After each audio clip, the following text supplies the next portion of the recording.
আল্লাহর প্রিয় নবীর সাহাবী হযরতে কাব বিন মালিক। কাব বিন বলেন না, কাব বিন, নবীর সাহাবী হযরতে কাব বিন মালিক রাদিয়াল্লাহু তাআলা আনহু যুদ্ধের ময়দানে যেতে পারে নাই, তাবুকের যুদ্ধে যেতে পারে নাই। নবী দেখেছেন হঠাৎ করে শয়তান ভিতরে কুমন্ত্রণা দিয়েছে, শয়তান কুমন্ত্রণা দিয়েছে, ওনাকে বুলাই বালাই একভাবে রেখে দিয়েছেন। ওনার একটু অসতর্কতার কারণে ওনার ঘরের মধ্যে অথবা কাজের মধ্যে থেকে গেল।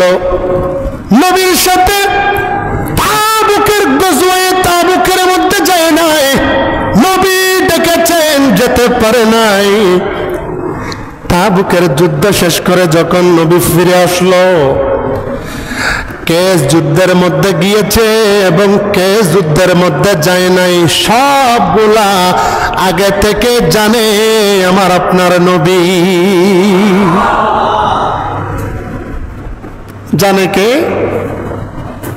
রাসূল বলেন না, জানে কে?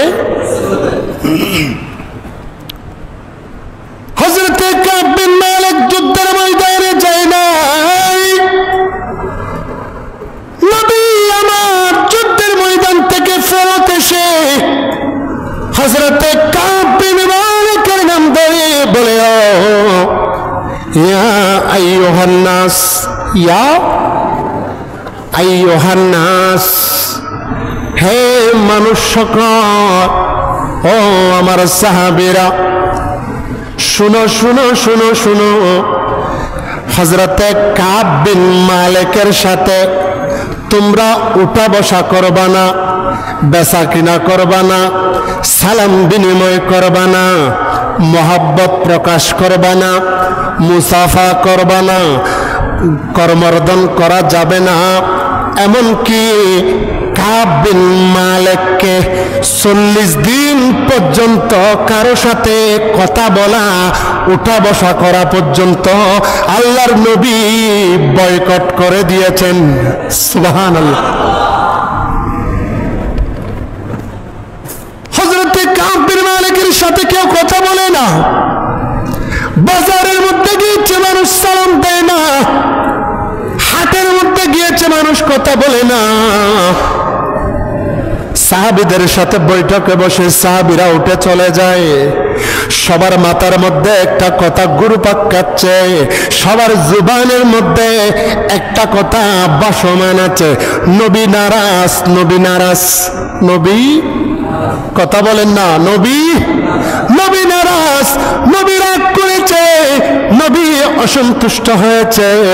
কাব বিন মালিকের সাথে কথা বলতে মানা করে দেওয়া হয়েছে, ওঠা বসা করতে মানা করেছে। কাব বিন মালিক কান্না করে কান্না করে কান্না করে, কান্না করতে করতে অজরে নয়নে কান্না করে কাব বিন মালিক একদিন গেল, 2 দিন গেল, মন আরো ফেটে যাচ্ছে, বুক ফেটে যাচ্ছে। রাসূল আমার সাথে কথা বলে না, নবীর সাহাবীরা আমাকে দেখলে কথা বলে না, আমি সালাম দিলে জবাব দেয় না, সবার মুখ থেকে আওয়াজ শুনতে পাচ্ছি। কাব বিন মালিকের সাথে আল্লাহর নবী সম্পর্ক ছিন্ন করতে বলেছে, নিজেও সম্পর্ক ছিন্ন করেছে। হযরতে কাব বিন মালিক যখন 40 দিন অতিবাহিত হয়ে গেল, আল্লাহর নবী একজন ব্যক্তিকে ডেকে বলে, যাও যাও কাব বিন মালিকের ঘরের মধ্যে চলে যাও, বলবে সন্তান এবং স্ত্রী পুত্র যারা আছে তারাও যেন কাব বিন মালিককে ছেড়ে বাবার বাড়িতে চলে যায়। সুবহানাল্লাহ। শুধু রাসূল কথা বলছে, কথা বলছে না সেটা নয়, সাহাবীরা কথা বলছে না সেটা নয়, 40 দিন পর্যন্ত বয়কট করা হয়েছে সেটা নয়, বলে তার স্ত্রী সন্তানও যেন তাকে ছেড়ে দিয়ে ঘরের মধ্যে চলে যায়। সুবহানাল্লাহ। ঈমানের পরীক্ষা কেমন, কঠিন পরীক্ষার সময়ও আমার আপনার রাসূলের মুহাব্বত কেমন, সুবহানাল্লাহ বলেন না। এই জন্য আমার রাসূল বলেছেন, লা তাসুব্বু লি আসহাবি, আমি নবীর কোন সাহাবীকে গালি দেওয়া যাবে কেন? আমার নবী বলেছেন, আল আসহাবু কান নুজুম, আল আসহাবু কান নুজুম, আমি নবীর সমস্ত সাহাবা আসমানের তারকার মতো। সুবহানাল্লাহ। বিআইহিম ইক্তাদাইতুম ইহতাদাইতুম, একজন সাহাবীকেও যদি কোন মানুষ যদি আমি নবীর একজন সাহাবীকে অনুসরণ করে, আমার রাসূল বলেছেন অবশ্যই অবশ্যই তারা হেদায়েতের দরজা পাবে। হযরত কাব বিন মালিক তার স্ত্রী সন্তানরা চলে গেল নবীর কাছে। ওই কাব বিন মালিক একটা মানুষ দিয়ে একটা চিঠি লিখে পাঠিয়েছেন। চিঠির মধ্যে বলা হয়েছে, বিসমিল্লাহির রহমানির রহিম। সুবহানাল্লাহ।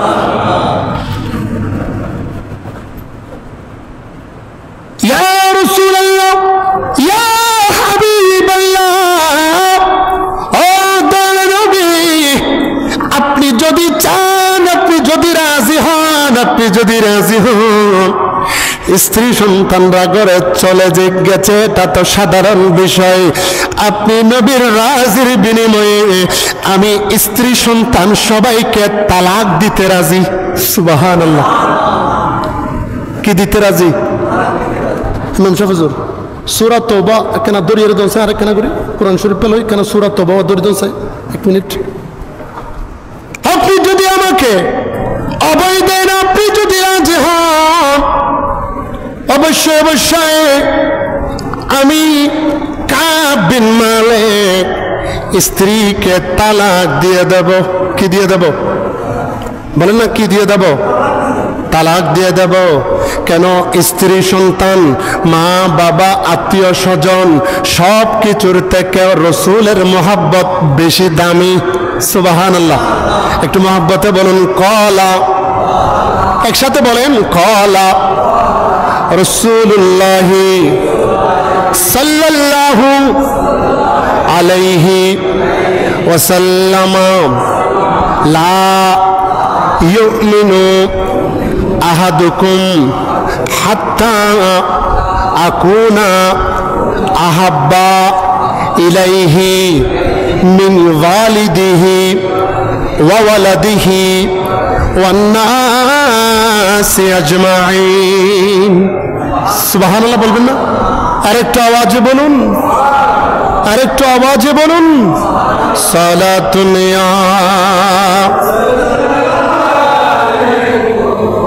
সালামুন ইয়া রাসূলুল্লাহ উযর খালানা ইয়া হাবিবাল্লাহ ইসমা খালানা সালাতুন সালামুন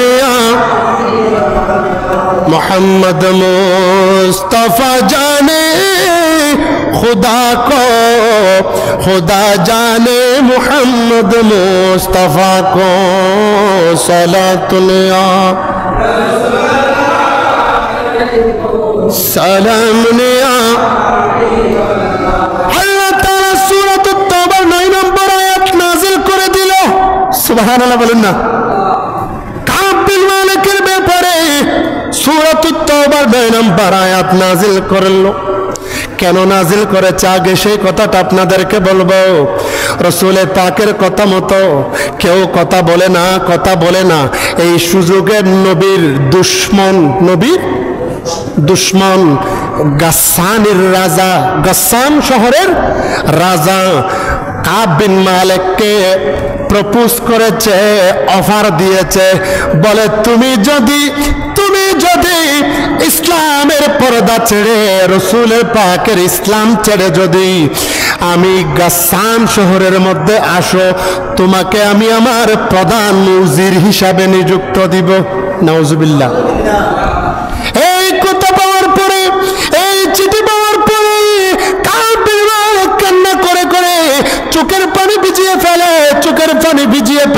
চোখের পানি ভিজিয়ে আল্লাহর দরবারে ফরিয়াদ করে করে তওবা করে, বলে ও আল্লাহ, আমি কাব বিন মালিককে এমন হয়ে গেলাম, এত বড় দোষী হয়ে গেলাম, এত বেশি নির্লজ্জ হয়ে গেলাম, এত বেশি নিকৃষ্ট হয়ে গেছে, নবীর দুশ্মনেরা তার দলে বেড়ানোর জন্য আমার নবীর কদম থেকে আমাকে ডাকে, ও আল্লাহ, আল্লাহ তুমি আমাকে উঠাই নাও, তুমি আমাকে উঠাই দাও, হয়তো রাসূলকে রাজি করাই দাও, অথবা তুমি আমাকে তোমার কাছে তুলে নাও।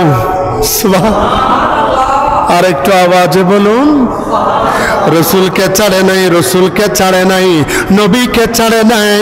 আল্লাহ তাআলা পবিত্র কোরআনের মধ্যে ঘোষণা করে দিয়েছেন, ফাইন তাবু ওয়া আকামুস সালাত ওয়া আতাউজ যাকাতা ফাইখওয়ানুকুম ফিদ্দীন। সুবহানাল্লাহ বলুন না। আল্লাহ তাআলা ঘোষণা করে বলে, ও আমার নবীর সাহাবী, আপনার কোনো টেনশন করার দরকার নাই, আমি আল্লাহ আপনার নামাজ, আপনার যাকাত, আপনার তওবা আমি আল্লাহ রাসূল পাকে রহমাতুল লিল আলামিন নবীর রহমতের বদৌলতে কবুল করেছি। আবার কেমন মহব্বত দেখেন রাসূল পাকের প্রতি, কেমন সাহাবায়ে কেরামের মহব্বত। 40 দিন বয়কট করেছে, কেউ সালাম দেয় নাই, কথা বলে নাই, আওয়াজ করে নাই, তার সাথে কথা বলে নাই, বাজার সাজার করে নাই, তারপরেও নবীকে ছেড়ে দেয়। স্ত্রী সন্তানকে পর্যন্ত জুদা করে দিয়েছে, তারপরেও ছেড়ে দেয়। শায়েরগণ বলেছেন, আমার রক্তের বাঁধন তার স্বজন শুনো দিয়া মন, সবার কাছে এটাই আমার ছোট আবেদন, আমার রক্তের বাঁধন আত্মার স্বজন শুনো দিয়া মন, সবার কাছে আমার একটি শুধু আবেদন, আমি হঠাৎ করে গেলে মরে, হঠাৎ করে গেলে মরে, কাঁদিস না কেউ, কাঁদিস না, আমার কাফনে দিস নবীজির নাম, বলিস না রে, বলিস না, কাফনে দিস নবীজির নাম, বলিস না, ইয়া রাসূলুল্লাহ, ইয়া সবাই সবাই ইয়া রাসূলুল্লাহ, আরে লাশটি নিয়ে গরম জলে গোসলের পরে, বিছানাটা সাজাইয়া দিস খুশবু তোরে। সুবহানাল্লাহ বলুন না। বাঁশখালীর রাশেদ চাঁদগামী এই নাতে রাসূলটা লিখেছেন, দেখেন কি বলে, আরে লাশটি নিয়ে গরম জলে গোসলের পরে, বিছানাটা সাজাইয়া দিস খুশবু তোরে, ও দিস খুশবু তোরে, পড়বি কুরআন দরুদ শরীফ, পড়বি কুরআন দরুদ শরীফ, কান্না বিলাপ করিস না, কাফনে দিস নবীজির নাম, বলিস না রে, বলিস না, কাফনে দিস নবীজির নাম, বলিস ইয়া রাসূলুল্লাহ, বলুন ইয়া রাসূলুল্লাহ, দুলা সাজাই পালকি চড়াই নিবিড়ে যখন, সুবহানাল্লাহ বলুন না। আরে দুলা সাজাই পালকি চড়াই নিবিড়ে যখন, নাতে রাসূল পাঠ করিয়া বৈরাতিগণ, দুলার বৈরাতিগণ, সুবহানাল্লাহ বলুন না। এত বড় পালকি আখেরি চড়া চড়বে যেদিন, সেই দিন কি কোনো মানুষের কথা বলার কোনো সুযোগ আছে? নাই। ওই সময় কিরকম আকুতি জানাচ্ছে দেখেন। আরে দুলা সাজাই পালকি চড়াই নিবিরে যখন,